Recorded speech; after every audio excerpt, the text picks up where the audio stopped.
No, why the Azimio side never showed up in these particular talks.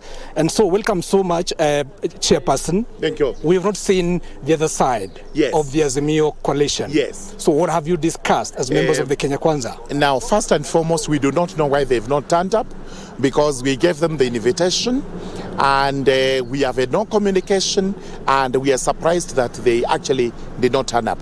We have discussed on the way forward as regards the talks, and we have confirmed that the talks are still on, because we have a framework agreement that provides for how you can exit the talks. Those clauses that provide for exiting have not been invoked. So the status quo remains that the talks are suspended, and they can resume as soon as Azimio confirms they are ready to come back to the table. So we will have to wait for a reasonable period of time for this to happen. But Chairperson, with all due respect, the co-chairperson of the other side, Otiende Omolo, during the Kamukunji rally, they said they're not ready to come back to the table. They're not ready to talk. They want to go to streets. Thank you. I heard that from a public rally, and we agreed by consent here, consensus, that we have a framework agreement. I really can't go by what was said in a political rally, because those were political pronouncements. I will have to wait until the framework agreement is actually invoked. It is invoked the way it is, and there is a formal exit by Azimio. That way, and once the dissolution clause is invoked, we will then term the talks as dissolved. But as we stand now, they remain suspended. One of the issue in the discussion was about the Independent Electoral and Boundaries Commission, IBC. Correct. The selection panel, it had been halted, so to speak. Is that still, the case? The position is that, the selection panel was also aware of what we were doing, and that possibly out of their own volition, they suspended recruitment for a while. But that suspension cannot be forever. This is why we have said now the law must kick in, the law must apply the way it is to the fullest. Let the selection panel proceed to apply the law as they are mandated. We are not directing them, because IBC is independent, and nobody and no institution can actually direct IBC. So it is the law that is going to direct the selection panel on what to do. So since that particular panel had indicated that they had cleared, or rather seen the papers and done the recruitment process was at an advanced stage. Maybe someone would argue that's why you are saying it should go on, because they already have shortlisted the names, which of course we know they have not released to the public. Yeah, I'm not going to comment on that, because that is their work. They know what the law provides. They know what to do. As far as I'm concerned, I purely cite the law. The way the law is supposed to be applied. That is my authority as regards what I'm saying. As to what they're going to do after this, I do not know, and I do not wish to comment on it, because they are independent. They take direction from no one. And lastly, they have announced a Sabasaba rally on 7th of this month. Do you want the talks to continue, or what's your condition? Sorry, I have no condition whatsoever as regards the Sabasaba rally announced. If the rally is conducted within the parameters of the law, it is lawful, it is legal. However, if it is violent, it breaches the law, property is destroyed, life is injured, or life is lost, that is an illegality, and I do not think it can be allowed in the country. But as far as they are concerned, holding rallies, provided they comply with the requirements of the law, that is all lawful. Now, lastly, what next for you, the Kenya Kwanza side? Are you going just to sit and wait until they come on table? We will wait for a reasonable period of time. And then after that, let's not speculate what is going to happen. Let's not say what we are going to do. Again, we have a framework agreement to which we have records to which we can focus. What's reasonable time? A reasonable time is reasonable within the meaning of ascribed by the law. The man walking the streets, how many days can you wait for? It cannot be for years. It may not be for months, but it can be for a reasonable number of days. Thank you very much. Thank you so much. That's co-chairperson of the Kenya Kwanza side of the bipartisan talk. They say they're going to sit and wait the Azimio side, led by co-chair Otiende Omolo, who also happens to be the member of parliament for Rarieda constituency, to say until what time they're ready to come back to the talks. Back to in studio, Njue.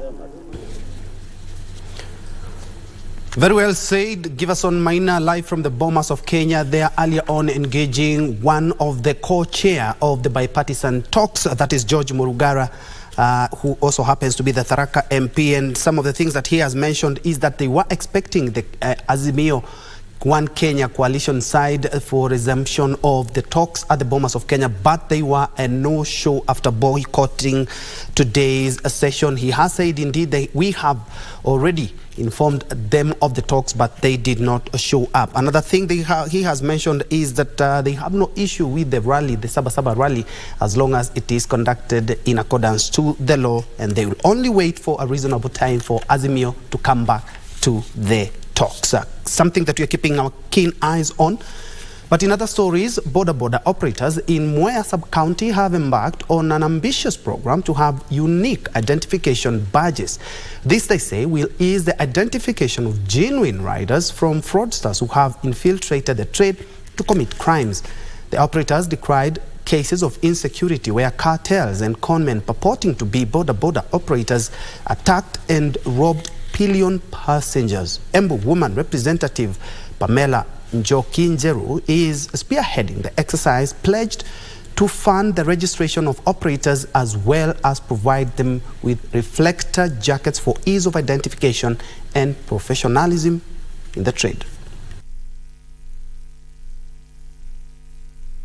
Sheria kwa sababu sheria lazima ifuatwe. Kwa hiyo usione ni kama wanawasumbua ama wanataka kitu kidogo ama kitu kikubwa. Unajua usipofuata maagizo yale ambayo imewekwa na serikali, utaona ni kama tu wanataka kitu kidogo. Na si kitu kidogo wanataka uzingatie. Kwa sababu ukizingatia hautasumbuana, acha nikupatie 50 bob ndio uniachilie. Atakuwa na kushika na mwambie si niko na kila stakabadhi, anakuondokea na wewe unaenda zako. Sasa ukiangalia pikipiki yangu ina by level, hii reflector nikipinduka na by level, na natoka mzikini. Hiyo namba tuliweka sababu ukibeba mtu kumuumiza na ukimbie, akisoma hiyo namba yako hapo nyuma, hiyo namba yako haiko kwa polisi, iko makutano, itakuwa easy kukamata wewe.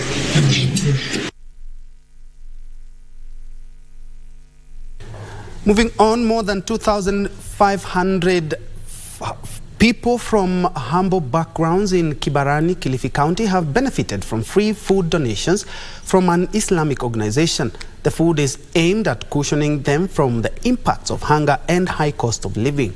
The beneficiaries have lauded the initiative, noting many of them are unable to put food on the table. As the country battles a high rise in the cost of living, Direct Aid International slaughtered 95 cows and 60 goats for families grappling with harsh economic situation, with some unable to put food on their table. Shiza Farah lauded the organization at Kibarani Children Home, where food hampers were given out, noting that most families in the area have no source of livelihood. Tumeshukuru Direct Aid, Mwenyezi Mungu ajalie shirika hili liweze kupanuka na kwenda mashinani. Manake ukiangalia hata wenzetu nchi sehemu ambazo zina ukame, tunashukuru mvua yanyesha, tumelima mahindi, lakini kwa sasa hivi bado unga wenyewe haununuliki, lakini madam tumpata hii riziki ya leo, tunasema alhamdulillah. Salma Mohammed, a resident of Kibarani, said the rise of the cost of living has contributed to the biting hunger amongst most families in the region. Kuhusu hii life venye iko inatupeleka vibaya kwa sababu uchumi umekuwa mgumu sana. So nashukuru kwa sababu tumekuja kwa hii shirika hapa, ama nashukuru kwa kupata hizi mboga kidogo angalau tutajisaidia. The organization's manager in Kilifi County, Abdul Rahman Sheikh Ahmed, said that the organization is motivated by helping both Muslims and non-Muslims to ensure they improve the living standards of vulnerable Kenyans. Kila mwaka anachinja kwa madhumuni ya kusaidia na kufurahisha wasioweza, Waislamu wasiokuwa Waislamu kwa munasaba huu.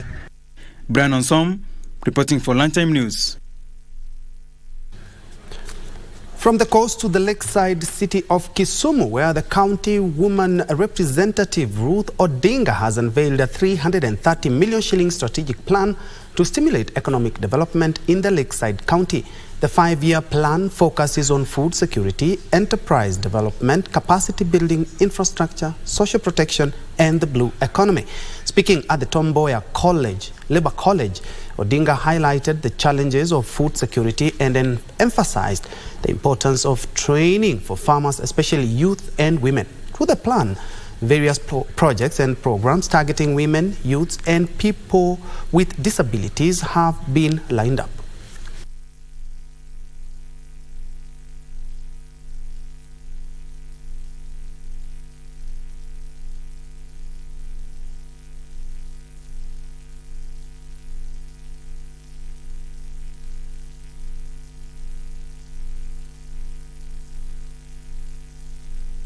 We need to enhance our agriculture, and having gone round, I found that many of the people are actually doing agriculture, but probably they don't have the right tools to do it, they don't have the right fertilizers, neither do they lack some advice.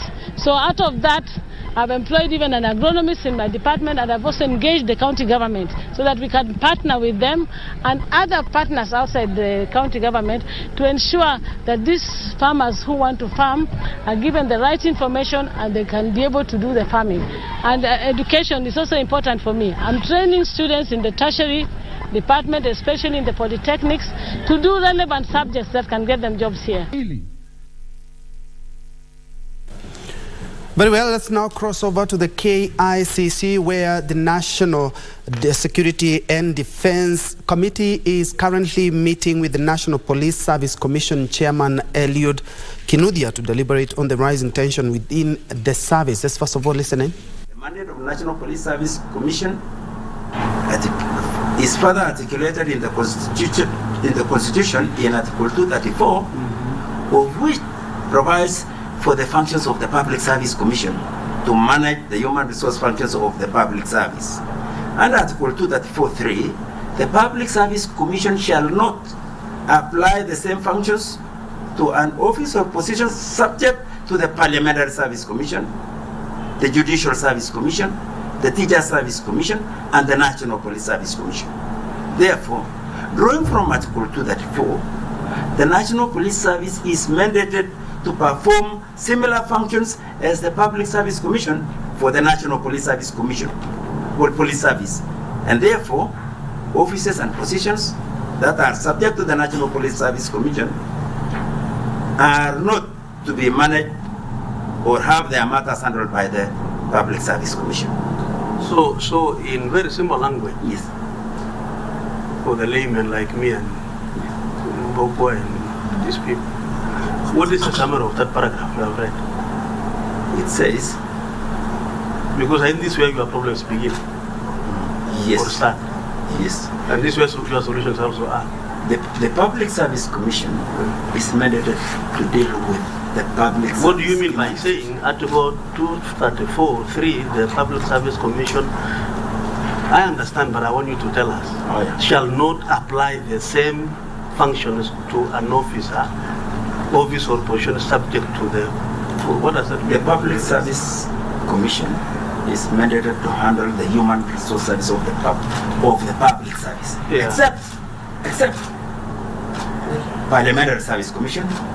Anything coming under the purview of Parliamentary Service Commission, Judicial Service Commission, National Police Service Commission, and Teacher Service Commission, they are deemed to be doing exactly the same service as the Public Service Commission. Okay. Yes. So anything public service is to you people. That's like Parliamentary Service. Public Service Commission. Yeah. That was a live feed from the KICC, where the Senate Standing Committee on the National Security and Defense are currently engaging the National Police Service in regards to some of the tensions that had risen, and also on matters promotion of officers. They want to foster a positive working environment between the two institutions. We have more a little bit later. Gladys Mungai is keeping tabs with what is happening there. As we are in a bid to establish political dominance in the larger Gusii region, the United Democratic Alliance, UDA, has taken its recruitment drive to Kisii County. Led by the party Secretary General Cleophas Malala, residents were urged to join the party while also promising swift grassroots elections to elect party leaders across the county. Parliament Chief Whip and also South Mugirango MP Silvanus Osoro has called on area leaders to support the Kenya Kwanza administration. mujiunge na chama tawala, mupatie rais wetu nguvu, so that kama tuna kitu inaitwa political tranquility in this country, then rais wetu ata concentrate kufanya maendeleo. Tunataka viongozi wa chama cha UDA wachaguliwe na wananchi, isiwe viongozi ambao wanaekelewa mkono. So tumesema tunaenda kuwa na grassroots elections za chama cha UDA. Sisi kama viongozi wa sehemu hii ya Kisii, we want to support the government of the day. Liwe ni walo, juu chini, kulia, kushoto. Sisi tutasupport serikali ambayo iliyoko.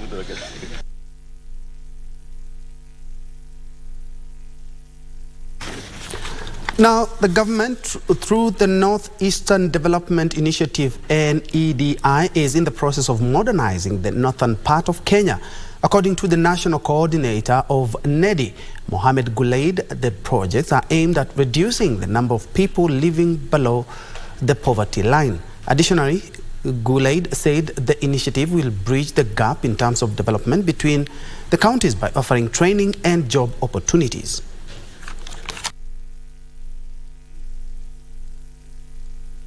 In the next few years, we shall have a transformed northern region of Kenya. But above that also provide services that were for many decades not available to the people of that region. We have also decided to train 400 young people from communities that are, for example, along the corridor where this major road is coming, to be trained in some artisan, workmanship, so that they can get the skills required.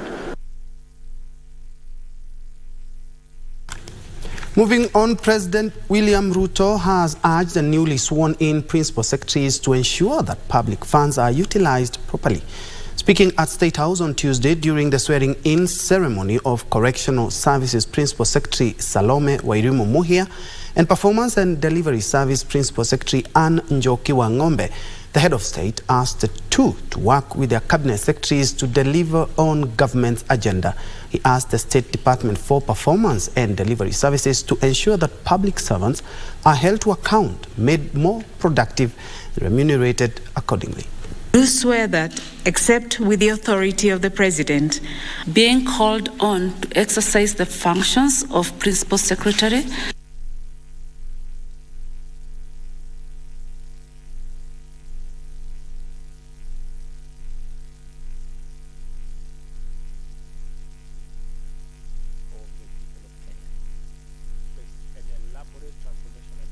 we have an elaborate transformation agenda to make correctional services a place where citizens can be given the opportunity to repair their lives. And we are going to work with you to make sure that the State Department serves the people of Kenya in the best possible manner.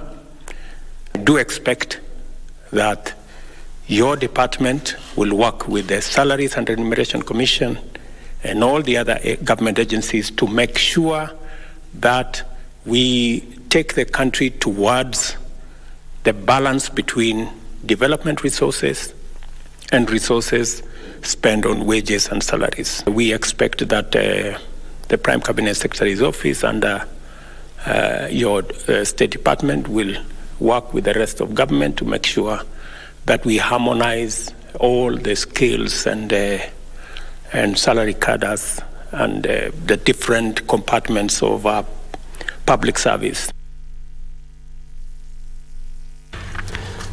To county number 14 now, where hundreds of traders in Kidemu area, Embu North Sub-County, can now breathe a sigh of relief after the county administration started the construction of the new market tipped to provide better sanitation services and shield them off from adverse weather conditions. The traders say that the construction of the new market will avert losses they have been incurring due to bad weather and insecurity of the rented storage facilities, leading to theft of goods. The market will also be fixed with security cameras to enhance security.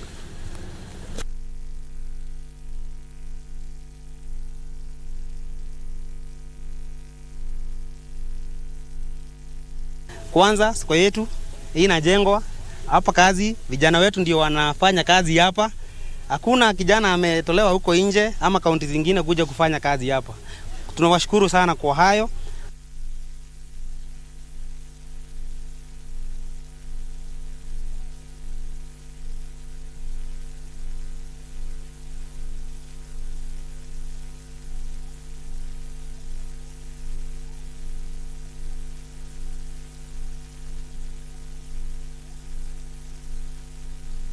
Tuna expect marafiki wengi sana wa kibiashara ambao watakuja sehemu hii kufanyia biashara hapa, na tunawakaribisha na revenue collection itakuwa mingi. Tunawashua hivyo. Karibu sana wenye wanataka kufanyia biashara Kidhemo.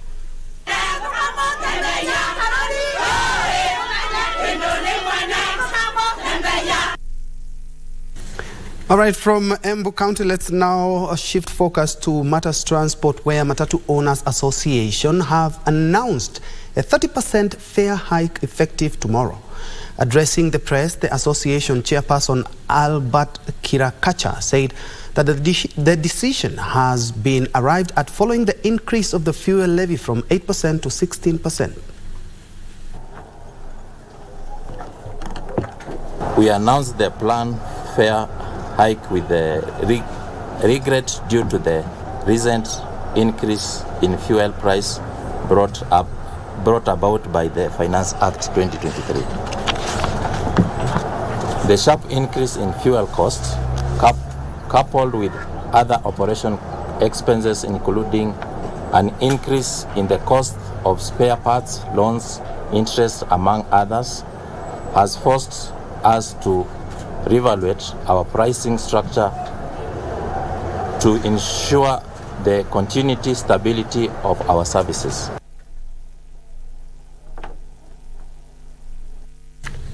To conservation matters, where Friends of the Environment are calling for the reinstatement of a ban on logging barely 2 days after President William Ruto lifted the 6-year ban.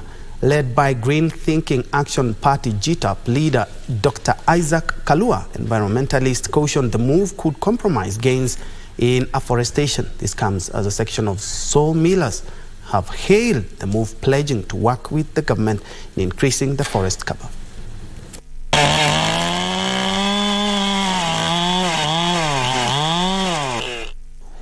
The decision by President William Ruto to lift the logging ban appears to have raised concern from a section of environmental conservationists, with the Green Thinking Action Party leader Dr. Isaac Kalua calling on the head of state to rethink about his decision.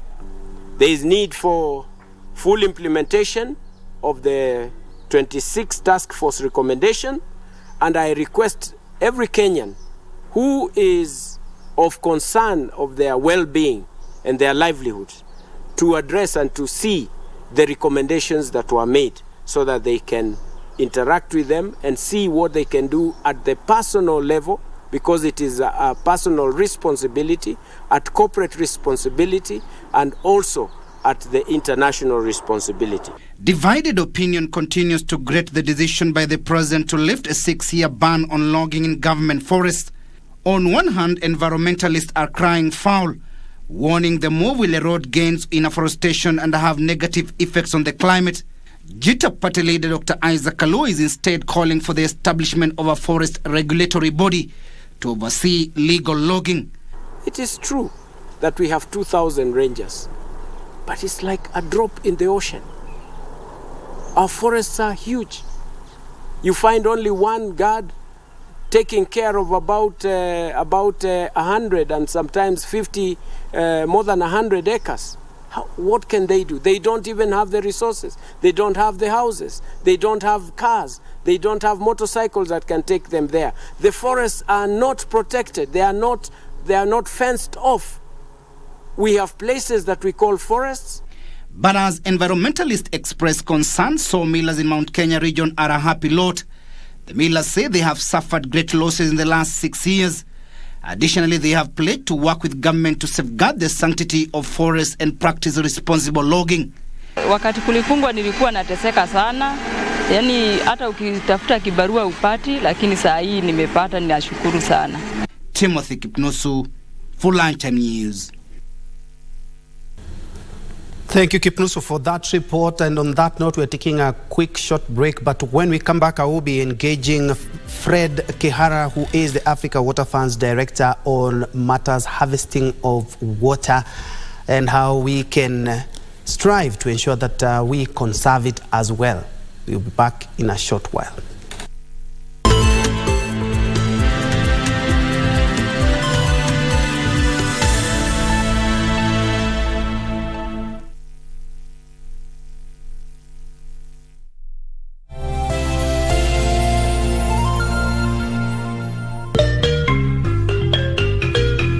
Wiki hii kwenye Mkulima tuzungumzie kilimo kipya cha mnyama huyu konokono.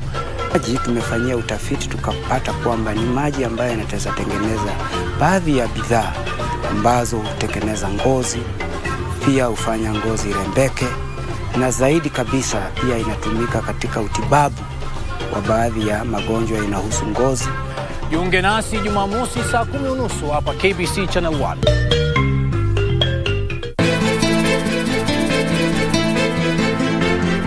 Nimetamani sana kuzungumza naye mama. Yaani siku hizi dadia anakufungia kweli. Hebu jieleze, kwa sababu mimi sina muda wa kupiga mahesabu nikajua hicho unachokizungumzia. I think this time we should run. Lakini jua kama mmeshirikiana na huyo kesi, tahadhari sana. Manake kimotoni. Watakaje Kate? Huu karibu wako wewe na Dingu umeletwa na nini haswa?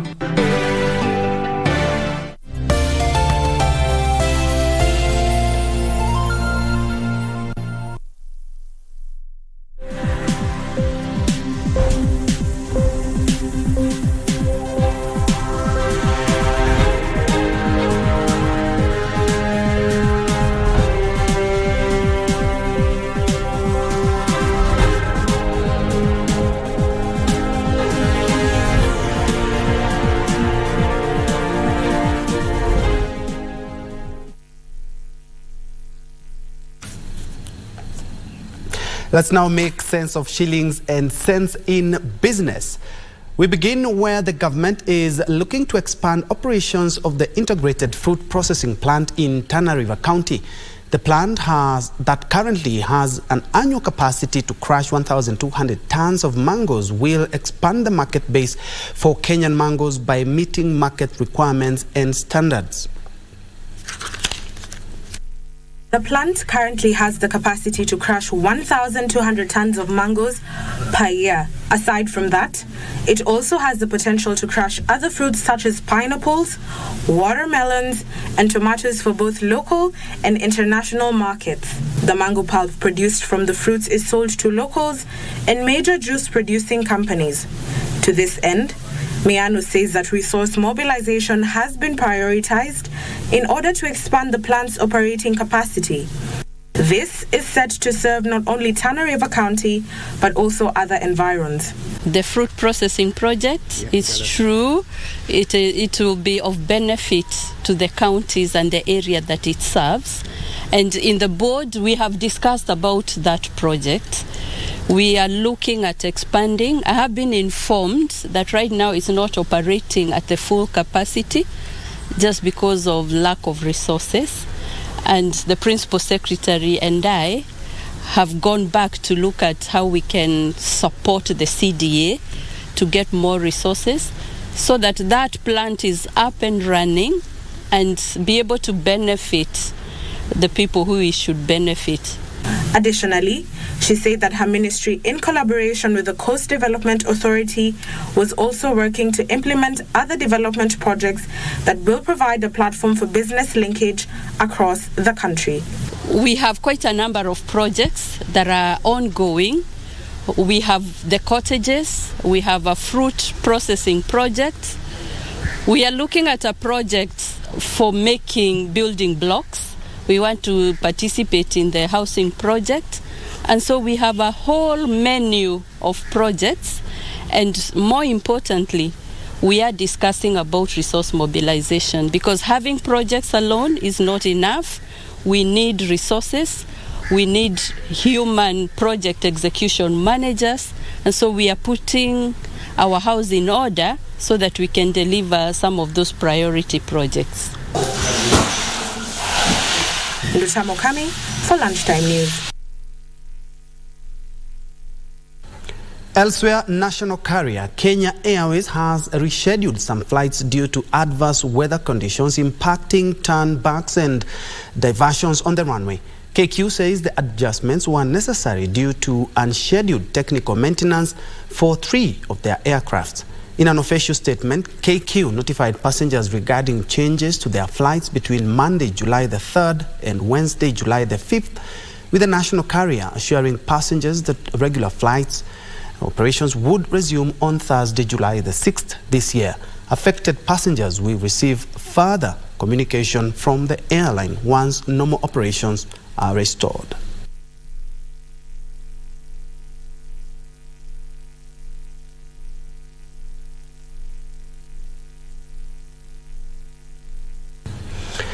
All right, and as I had alluded to earlier, we'll be hosting Fred Kehara, who is the Africa Water Funds Director at the Nature Conservancy. Karibu sana. Thank you. Thank you very much for having me. And maybe to begin us off, what exactly is the Africa Water Funds? What is their mandate at the Nature Conservancy? Yeah, thank you very much. The Nature Conservancy is a global conservation organization. Mm-hmm. And I know you may know some conservation organization. We're working with them. We now over 70 years old and we're working in over 70 countries. Mm-hmm. We have a broad mission to protect all water and land on which life depends on. So it's a broad mission. We're doing this across the world. And here in Africa, just to allude to your question, is inherently as urban centers grow, they become cities. Private sector has invested. Government has invested. We build infrastructure. So what do we do when we start getting water shortages? We try and see how we can fix them. Mm-hmm. So we go out and check where does our water come from. Most of water for urban centers come from watersheds, comes from rivers, comes from forests, and comes through farmlands. So what we do is we then realize that the problem has become bigger. We need to do something. At the beginning, it might just be a pipe problem. But then we realize that the dam doesn't have water. Where does the dam get the water from? Water comes through the river from the mountains. We realize water comes from nature, which is a basic fact that we all need to embrace. So what we do in TNC and largely now around the world, for the last 23 years, we've been working with communities and urban centers to really address what can we do if we start getting thirsty. And the idea we've learned, we tried many things, but what really works, what we call Water First today, is where we bring both the private sector and the public sector who live downstream, who benefit from water that comes out of a tap, to really go and check and work with the communities upstream and make it a PPP where public, private, and people form one big partnership. And we support those who live up in the watershed, in the catchments, those who take care of our forest, to just make sure that they take the right action for conservation. All right. And that's how we win. And talking about PPPs, as you mentioned, I saw you in Kaptagat with the First Lady. Can you tell us about that? Yeah, good, thank you. And again, the same spirit I said about is everybody's business. Taking care of our water sources is, we cannot leave it to the water utility. They manage the infrastructure, but the truth of the matter is, what about the source? There's a whole green infrastructure that we need to apply what we call nature-based solutions. Can we undertake conservation in the watersheds? Can we engage them to do it? So like I said, and good for your question, on the 9th of June, in this country, the Nature Conservancy and the Office of High Excellency, the First Lady, teamed up, because High Excellency has made a commitment in the national 5 billion trees by 2030 to 2027 that she's going to put investment to grow 500 million trees. And the Nature Conservancy embraced that and said, we're going to get you the first 5 million. And we saw her in Kaptagat, together with other leaders, together with the county government, and all our leaders came and said, let's launch the first 1 million trees. And we're going to do this in 5 places and raise the first 5 million trees. So we thank, of course, such leadership coming out with us. But the point is, like I said, is everybody's business. That's what we call water funds. Everybody taking action. All right. How's the water funds model been adapted to Africans' conditions, and especially here in Kenya? You know, because I know you live in Nairobi like me. Yes. About 10 years ago, Nairobi had a serious water shortage. I do recall myself walking into a fast food restaurant, and before, instead of fast food advertising their product, they had sold the advertisement space to Nairobi Water Company to alert people about the water rationing. That's serious. Really, there was no water. Some estates would get 6 hours in a whole week. That's the water they would get. 60% of the people in this country were by that time were affected. They were getting less water than ideal they should get. Nairobi itself was getting about 30% less water supply, so they have to ration. And you have to start with hospitals, you have to start with prisons, you have to give to education institutions. So you realize that business is down the list of people who actually should be given priority. So because of that reason, that's why we've come together. We've got everybody out there to really get some work done. We did adapt that for Nairobi. In 2015, we launched a business case. The beauty with waterfalls is that we learned that they make business sense. For every $1 we invest upstream, we prevent having to invest $2 down in solving the challenges, whether it's sediment in water, whether it's sinking boreholes that don't even give much water, and so on and so forth. So this is how that model has been embraced. In 2015, like I said, we launched for Nairobi, and then even within the first 3 years of implementing, getting stakeholders in power supply, in water, business, Cape Town in South Africa was faced by a situation called day zero, a day when the city would run out of water. And we had to take the leadership of Nairobi, even when we were only 2 or 3 years into it, to talk with the mayor, the office of the mayor in Cape Town. And that has established the second waterfall in Africa. So since then, we've seen the movement grow. We have 16 waterfall sites around the continent now and growing. The demand is high. How many are in Kenya? In Kenya, we now have 4. We have the Upper Nairobi waterfall that serves Nairobi. We also have the Eldoret Eaton waterfall where you saw us planting the 1 million trees. We already have one for Upper River. And River serves Nadi, serves Kakamega, serves Kaimosi Town, and I can guess the water to Lake Victoria, which is also important for everything, including the Nile, and Mombasa, of course. We've teamed up with Njue ya Pwani to do a waterfall there because Mombasa has serious water challenges as well. These models are in the communities. How are the communities here in Kenya specifically benefiting from those models? So, and just to mention that it's taken us 23 years of developing waterfalls, and we're just about 8 years in Africa. So again, it's taken out of time, taken out of science to determine what works and how, to what scale. It's also taken us some moment to really work on a financing model. How do we make sure that everybody gets an opportunity to contribute? Public sector and private sector. So what we've seen work, particularly in Kenya here, is in we do conservation that benefits nature, but we also invest with the communities. In Nairobi has 4 million people. There are 5 million people up in the watershed. We're currently targeting to work to close to 200,000 households. Our current enrollment is at 189 for Nairobi Waterford. About 80,000 households have already done the work. So we see the conservation is done. These people get grass. This grass does conservation because it covers the ground, but more importantly, they feed it to their livestock. That ups their milk production. We're growing trees, we're growing agroforestry, we're growing fruits.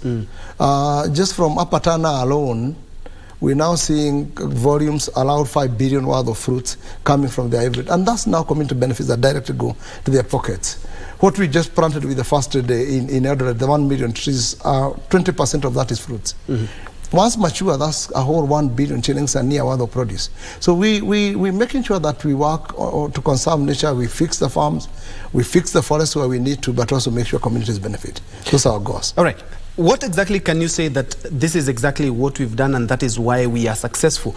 And talking about planting trees, I would also want you to weigh in on the presidential directive 2 days ago that gave way to some of the controlled logging in forests. Just as we try to plant more trees, now we also have a leeway where some criminals can use that avenue to deforest some of the trees and some of the forests that we have in the country, which act as water catchment.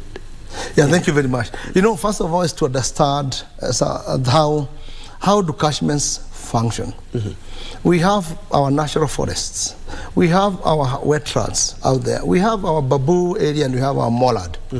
This region acts as a sponge So what happens with this is absorbs the rains as it falls, and then it sustains the flow of the river, of the water down the river, and that's what makes the rivers permanent. So it's very important in this country that we agree as a nation that it's very important to take care of this natural ecosystem. We've done a good job in Mount Kenya. We've done a good job in Aberdares. We're now getting there with Chelagani. We're getting there also with Kaptagat and North Mau, and we're going on. We're going also to Shuru, and we're going to North Nadi and so on. So taking care of these water towers and making sure that they can enjoy is important to us. But so that is a basic minimum that we cannot go against. But I appreciate that trees are grown for various purposes, and I just gave you examples where actual farmers who have small pieces of land are also making decisions to actually grow trees. In our agroforestry today, we have grown a lot of cypress, we've grown a lot of grevillea trees, we've grown fruit trees, particularly avocado now has become very popular. And these are ensuring that communities can engage. But these trees are also grown for various purposes. So for that particular reason, I would say, let's keep our watersheds intact, because we can't deny water doesn't come from a borehole. Water doesn't come from a dam. It doesn't come from a tap. Water comes from nature. And that's the minimum natural ecosystem that we need to take care of. And then, of course, the trees will get us the food and what we need. Finally, as we wind up, how can we scale up this? So that, because at the end of the day, this is water we are using for our own consumption, and also sometimes we are using it for irrigation and food security purposes as well. Great question. When we started this work, again, the Nature Conservancy had done this for 20 years. When we came to Africa, we started embracing working with other leaders and other organizations. When we look at the Africa continent today, we are working in almost everywhere with the utility companies. Nairobi Water Company is a member of the Water Fund for Nairobi. Eldoret is actually leading establishment of a water fund for Eldoret. So both the private sector partners that are there actually come in, and once we do a business case, we're able to tell where to prioritize, how much we need to invest, and then we get the stakeholders to do it. And then we work with government to make sure that government also complements the work. And we're getting to scale that way. And we align. For example, today we align with the 5 billion target by 2027. We align with county objectives, because counties offer their own objectives, and then also our peers and our other people like Catholic Relief Services, WWF, CIAT, IFAD in this country, and many others that I've not mentioned all of them, just to make sure that we can mobilize and collectively we get there. Indeed. Thank you so much. Unfortunately, we're out of time, but this is a conversation that we really need to scale up when it comes to conservation of our water towers here in the country. Now we have 4, and we can do far much better. I have been engaging the Africa Water Funds Director, who is Fred Kihara, who is the Director at the Nature Conservancy, talking about investing in water. Moving on, the Ministry of Agriculture is seeking R1 billion to purchase maize from farmers during the next season. Agriculture Cabinet Secretary Mithika Linturi says this aims at stabilizing market prices and purchase the grain for the strategic food reserve. On his part, Elgon Managing Director Dr. Bimal Kantaria wants the government to contract more companies to supply subsidized fertilizer.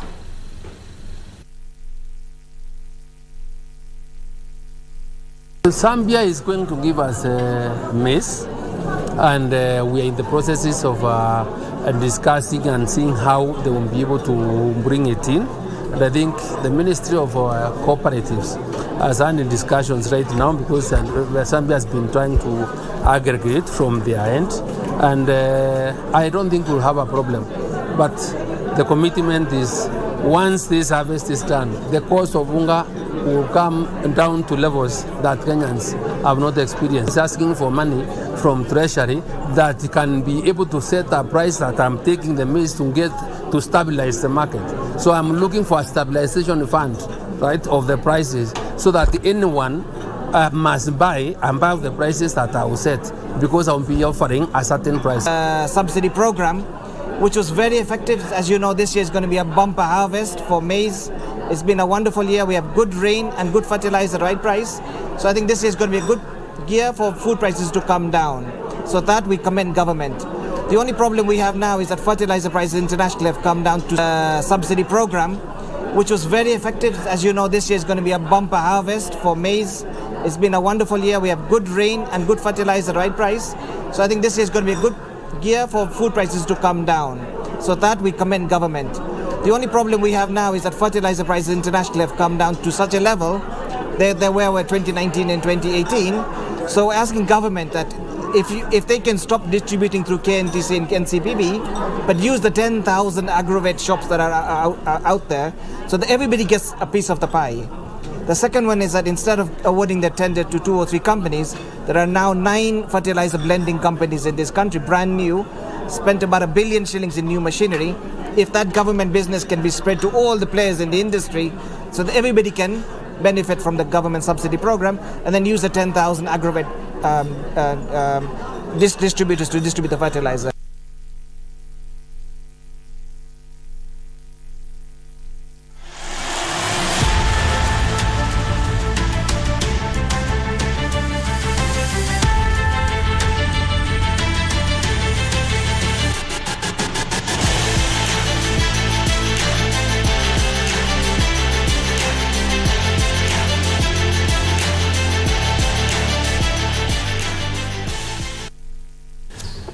In sports, the government of Kenya has set the ball rolling on rallying school in Kenya that will see more Kenyans drivers get the training and a chance to compete at a level of the World Rally Championship, WRC. The school is expected to start the training of more rally drivers this year in a build-up to a better WRC Safari Rally Kenya 2024.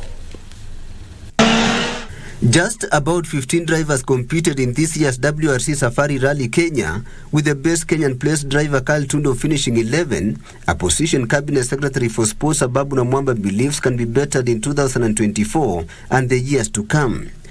His Excellency the President announced the launch of the first ever rallying school in Kenya. And I'm happy to announce that we have already put everything in place to roll out Kenya's rallying school as part of the Kenya Academy of Sports. In addition to making the WRC Safari Rally Kenya 2024 bigger and better by opening the rallying school in Kenya, CS Namwamba has instructed the Kenya Motorsport Federation to ensure that the closing ceremony is done at the end stage of the WRC Rally Kenya. Stop moving people from Hell's Gate to Service Park. Where the rally ends, we finish all the awards there. Sebastian Oje won the 2023 Safari Rally Kenya. The second win is secured in Kenya, having also emerged victorious in 2021, the year the Kenyan leg got back to the World Series. I want to appreciate KBC, who have been our broadcast partners for this rally, and we are building a partnership with KBC. And we want to thank you for the work you have done to keep this whole momentum going. Asanteni sana. Kale Rovanpera finished second behind Oje, having missed out on a chance to win back-to-back titles after lifting the Kenyan title in 2022. Rovanpera, however, tops the series standings this season with 140 points, 41 points ahead of Elfin Evans, with Oje sitting third on equal 98 points with fourth place Ot Tanak, heading to Estonia mid this month, which is the 8th stop of the series. From Estonia, drivers will head to Finland, Greece, Chile, Central European, and end the season in Japan in November.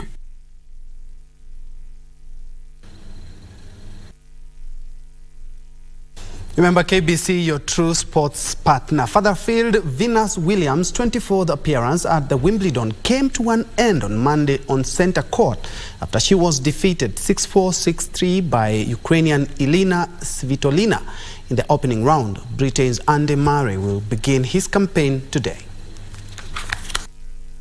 Elena Svitolina continued a remarkable comeback, achieving a significant victory over Venus Williams in the first round of Wimbledon. Williams took control with a 2-0 lead. However, the five-time champion did continue and push Svitolina before losing 6-4, 6-3. Game, Svitolina. In the second set, Svitolina quickly established a commanding 5-1 lead despite Venus' efforts. Game, Svitolina. The resilient 76 ranked Svitolina managed to secure another crucial